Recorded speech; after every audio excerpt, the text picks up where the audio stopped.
অন্নপূর্ণা যোজনায় যাদের অ্যাকাউন্টে টাকা ঢোকেনি তাদের বিষয়ে খতিয়ে দেখতে হবে বলা হয়েছে, জানালেন নারী এবং শিশু কল্যাণ দফতরের প্রতিমন্ত্রী মালতী রাভা রায়। কেন আবেদন বাতিল হয়েছে বাড়ি বাড়ি গিয়ে তা খতিয়ে দেখা হবে বলেও জানিয়েছেন মন্ত্রী। কম সময়ের মধ্যেই আমরা প্রথমে 28 লক্ষকে দিয়েছি এবং পরে আমরা 1,09,00,000কে দিয়েছে 1 জুলাই। এর মধ্যে হয়তো এখনো কিছু প্রসেসিংয়ে আছে। দেখুন, এত বড় কাজ তৃণমূল কংগ্রেস 15 বছরে এত দিয়েছে, আর আমরা কিন্তু কয়েক দিনের মধ্যে এতগুলো দিয়েছি। এগুলো যেগুলো প্রসেসিংয়ে আছে, আমরা এসডিও, বিডিও এবং জিপিতে এখন এগুলো এনকোয়ারির কথা বলেছি।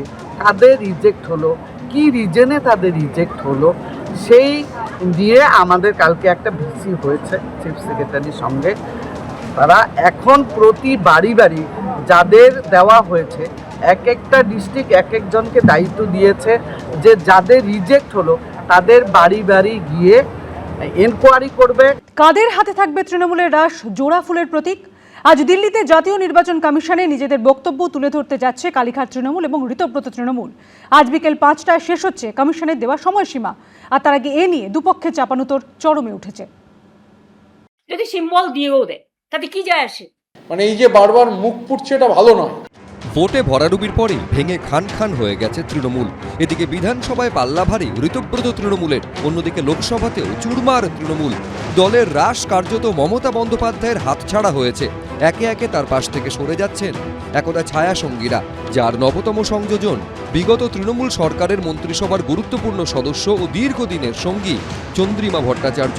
ফলে সব থেকে বড় প্রশ্ন হয়ে দাঁড়াচ্ছে, এবার কি তৃণমূল দলটাই হাতছাড়া হয়ে যেতে পারে মমতা বন্দ্যোপাধ্যায়ের? ঘাসফুল প্রতীকও কি তার হাত থেকে চলে যেতে পারে?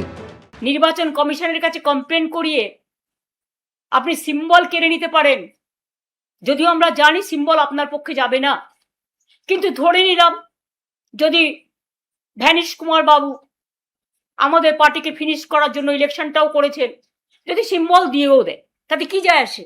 দরকার আমি গলায় সিম্বলটা ঝুলিয়ে মানুষের কাছে যখন বেরোবো, আপনারা কি আমার কণ্ঠরোধ করতে পারবেন? গণেশ কুমারজি, তার ব্যাপারে এরকম কুরুচিকর শব্দ প্রয়োগ করা, তার নাম বিকৃত করে বলা, আমার মনে হয় এটা সংবিধানের পজিশনে থাকা একজন ব্যক্তির অপমান।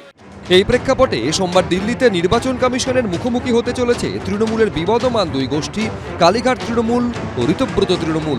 এর আগে দুই শিবিরকেই তাদের রিপোর্ট জমা দিতে বলেছিল কমিশন। সেই সময়সীমা শেষ হচ্ছে সোমবার বিকেল 5টায়। তার আগে রবিবারই দিল্লি রওনা হন কালীঘাট তৃণমূলের দুই প্রতিনিধি, সাংসদ ডেরেক ওব্রায়েন ও কল্যাণ বন্দ্যোপাধ্যায়। যদি সত্যি নির্বাচন কমিশন নিরপেক্ষভাবে কাজ করে, তাহলে আমাদেরই প্রতীক পাওয়া উচিত। 98 সালে যখন পার্টি তৈরি হয়, মমতা ব্যানার্জি এবং অজিত পাঁজা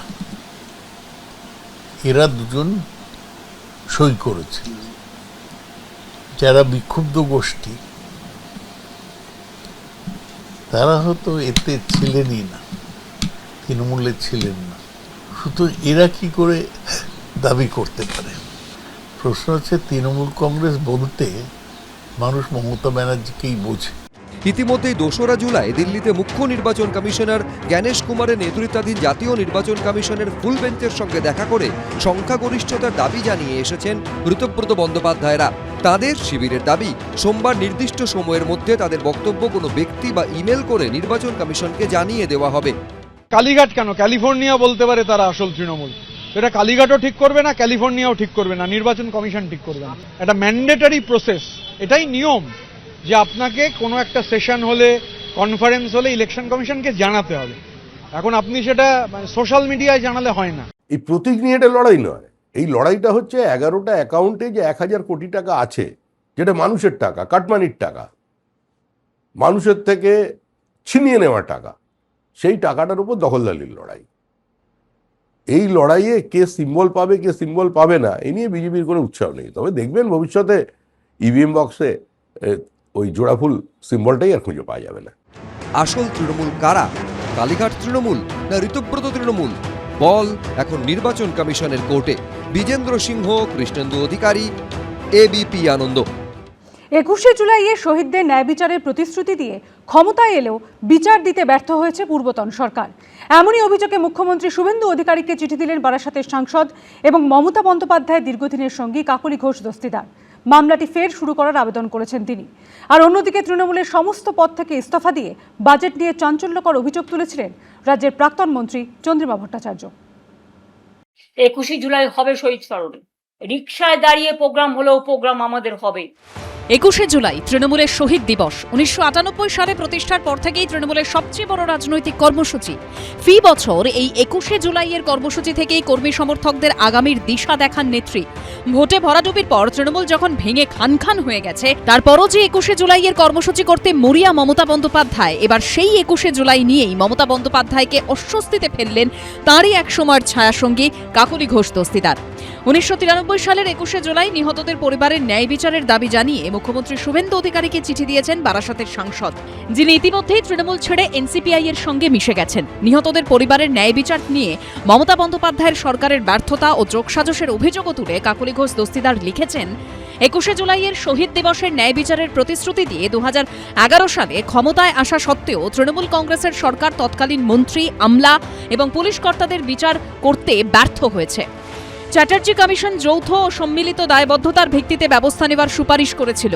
তবুও তৎকালীন স্বরাষ্ট্র সচিব মনীশ গুপ্তকে কখনো গ্রেপ্তার বা তাঁর বিরুদ্ধে বিচার করা হয়নি, বরং মমতা বন্দ্যোপাধ্যায় সরকার তাঁকে ক্যাবিনেট মন্ত্রী করে এবং পরে রাজ্যসভার সাংসদ করে।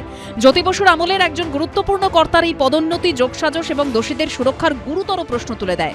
মুখ্যমন্ত্রীকে লেখা চিঠিতে কাকলি ঘোষ দস্তিদার আর্জি জানিয়েছেন, মামলাটি পুনরায় চালু করার নির্দেশ দিন। জ্যোতি বসুর আমল থেকে চিহ্নিত সকল অভিযুক্ত ব্যক্তিদের বিরুদ্ধে যথাযথ অভিযোগ দায়ের করুন। সকল দোষী ও পদোন্নতি পাওয়া কর্তাদের বিরুদ্ধে আইনি ব্যবস্থা গ্রহণ করুন। ফরেনসিক পুনঃতদন্তের নির্দেশ দিন। প্রয়োজনে আন্তর্জাতিক সাহায্য নিন।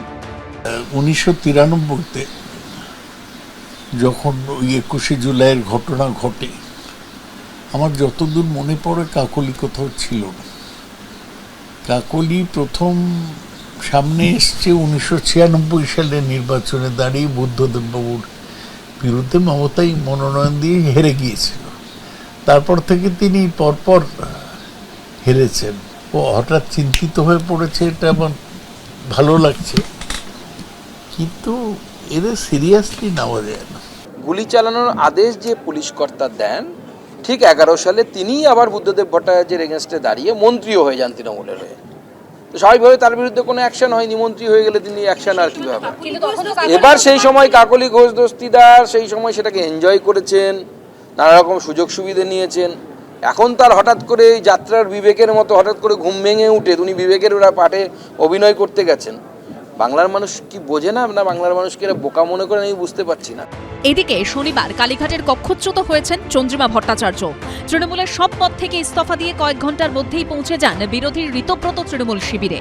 শুধু তাই নয়, মমতা বন্দ্যোপাধ্যায় সরকারের আমলে বাজেট পেশ করা নিয়েও চাঞ্চল্যকর অভিযোগ করেছেন চন্দ্রিমা ভট্টাচার্য। আমার নিশ্চয়ই লোকে দেখেছে যে আমার অনেক ক্ষমতা আছে, আমার অনেকগুলো দপ্তর, কিন্তু সেই দপ্তরে আমার নিজস্ব মতামত নিয়ে আমার দপ্তর কতটা চালাবার ক্ষমতা ছিল সেটা নিশ্চয়ই আমাদের শ্রদ্ধা মমতা ব্যানার্জি তিনি নিজেও জানেন। আমি জানি বাজেটের কথা খানিকক্ষণ আগে, জনতা যখন জানে তার খানিকক্ষণ আগে আমি জানি।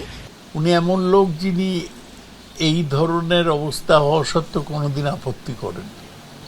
এই প্রথম তো এটা আমরা জানতে পারলাম যে উনি বাজেট না জেনেই শুধু পড়তেন মাত্র। তা আগে বলেননি কেন? ওর ব্যক্তিগত বিশ্বাসযোগ্যতা প্রশ্নের মধ্যে আসছে। একদা যাদের নিয়েই দল গড়েছিলেন, সাংসদ, বিধায়ক থেকে মন্ত্রী, একাধিক দায়িত্ব দিয়েছিলেন, ভোটে হারার পর তারাই এখন মমতা বন্দ্যোপাধ্যায়ের থেকে দূরে সরে যাচ্ছেন। শুধু তাই নয়, একের পর এক সিদ্ধান্তে, একের পর এক মন্তব্যে অস্বস্তিও বাড়িয়ে তুলছেন। অনির্বাণ বিশ্বাস ও ঐশী মুখোপাধ্যায়ের রিপোর্ট, এবিপি আনন্দ। রোগ থাকুক বা না থাকুক, যেতেই হবে সেবাশ্রয়। না গেলে অন্যান্য সুযোগ সুবিধা মিলবে না।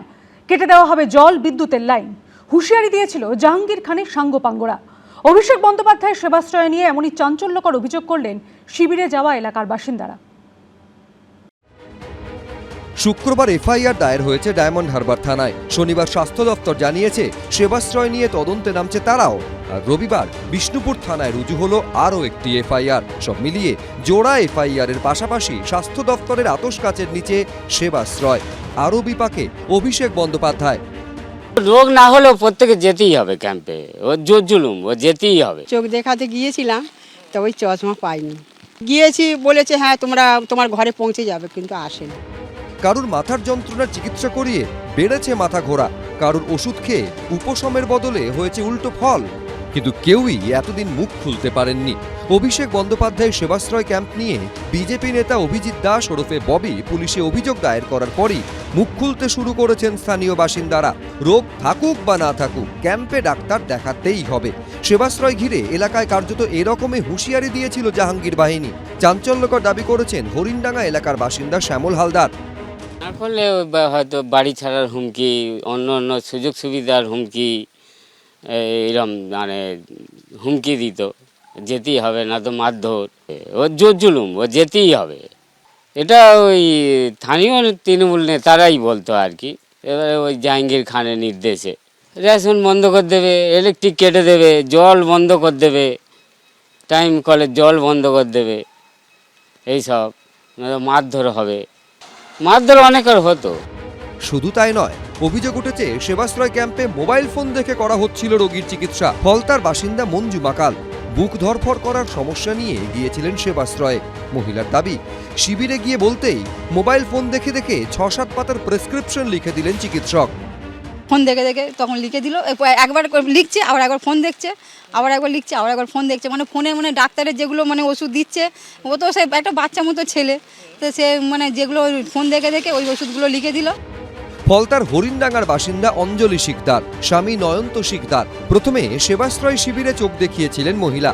হার্টের সমস্যা থাকায় স্বামীর কয়েকটি রক্ত পরীক্ষা হয়। মহিলার অভিযোগ, তার চশমা বা স্বামীর রক্ত পরীক্ষার রিপোর্ট কিছুই আসেনি।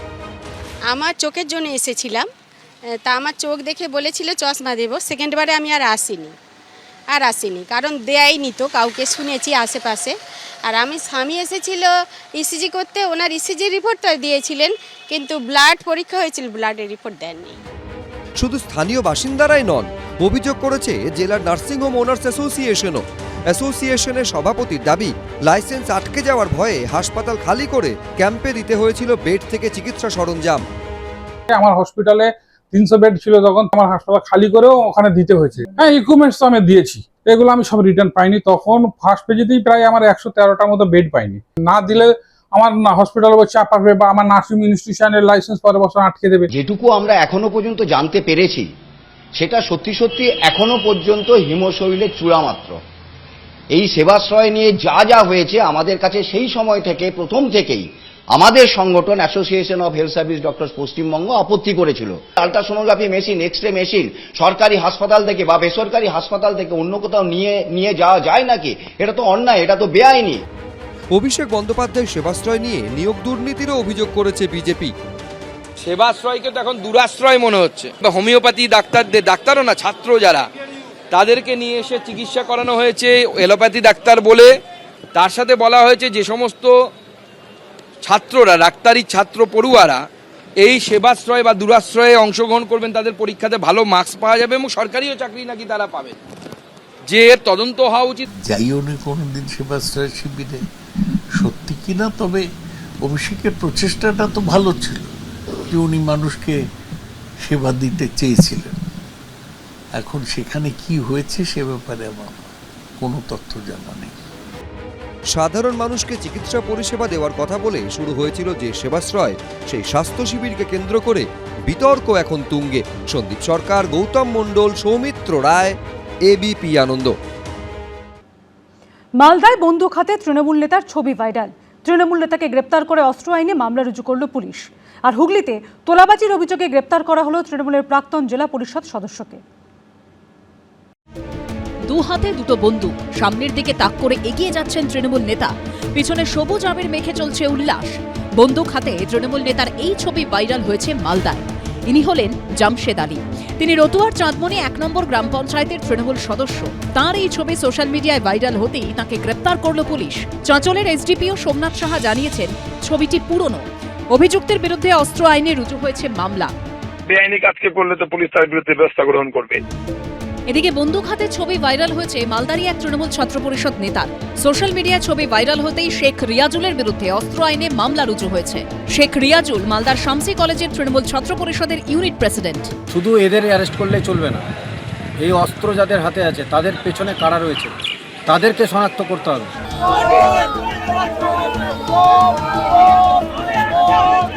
এদিকে হুগলিতে তোলাবাজির অভিযোগে গ্রেপ্তার করা হলো এক তৃণমূল নেতাকে। ব্যবসায়ীর কাছ থেকে 10 লক্ষ টাকা তোলাবাজির অভিযোগ ওঠে ধৃত সুরজিৎ মণ্ডলের বিরুদ্ধে। তিনি তৃণমূলের হুগলি জেলার সংখ্যালঘু সেলের সভাপতি এবং জেলা পরিষদের প্রাক্তন সদস্য। তার স্ত্রী অনিন্দিতা মণ্ডল হুগলি জেলা পরিষদের সদস্য। হেড দিয়ে আমাকে 10 লক্ষ টাকা চাওয়া হয়েছিল, তো আমি সেই 10 লক্ষ টাকা দিতে বাধ্য হই। যে আমি 10 লক্ষ টাকা যে দিয়েছি তার কিছু প্রমাণ আমার কাছে আছে। আমি ফোনপেতে ওনাকে কিছু টাকা দিয়েছি, কিছু টাকা উনি আমার থেকে ক্যাশ নিয়েছেন, কিছু টাকা আবার চেকের মাধ্যম দিয়ে নিয়েছেন। পুলিশ সূত্রে খবর, তোলাবাজি ছাড়াও এই তৃণমূল নেতার বিরুদ্ধে একাধিক অভিযোগ রয়েছে। সোমক লাহিড়ী ও সৌরভ বন্দ্যোপাধ্যায়ের রিপোর্ট, এবিপি আনন্দ। এবিপি আনন্দ, এগিয়ে থাকে, এগিয়ে রাখে।